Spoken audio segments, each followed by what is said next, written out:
కొరతల పైన ఈ ప్రభుత్వం ఎప్పుడైనా ప్రెస్ మీట్ పెట్టిందా? పెట్టదు. ఎందుకంటే రైతుల నుంచి వచ్చే ఆదాయం తక్కువ, మందు నుంచి వచ్చేదేమో ఎక్కువ.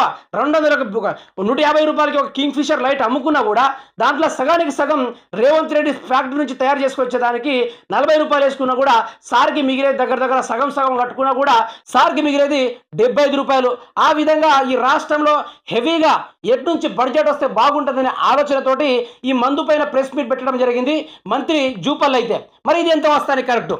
ప్రజలారా మీరే చెప్పాలి. తెలంగాణ రాష్ట్ర రైతాంగం వారు ఆగమవుతూ ఉంటే, తెలంగాణ రాష్ట్రంలో ఉన్న ప్రజలను అల్లాడుతూ ఉంటే, తెలంగాణ రాష్ట్రంలో అదే కాంగ్రెస్ పార్టీని ఎన్నుకున్న ప్రతి ఒక్క ఓటర్ మహాశయులు ఇబ్బంది పడుతూ ఉంటే, దాంట్లో బడుగులు కావచ్చు, బలహీనులు కావచ్చు, అధికార పార్టీలో ఉన్నవారు కావచ్చు, ఎవరైనా కావచ్చు, వారి ఇంట్లో సుక్క నీళ్లు రాకున్నా కూడా వాళ్ళు కాంగ్రెస్ పార్టీ ధ్వజ స్తంభంలో లేపి ముందుకు నడిపించినా కూడా ఈరోజు కాంగ్రెస్ పార్టీ దానిపైన ఎప్పుడైనా ప్రెస్ మీట్ పెట్టిందా అని నేను ప్రశ్నిస్తా ఉన్నాను రేవంత్ రెడ్డిని. దీనిపై ఏమైనా సమాధానం చెప్పుకుంటారా?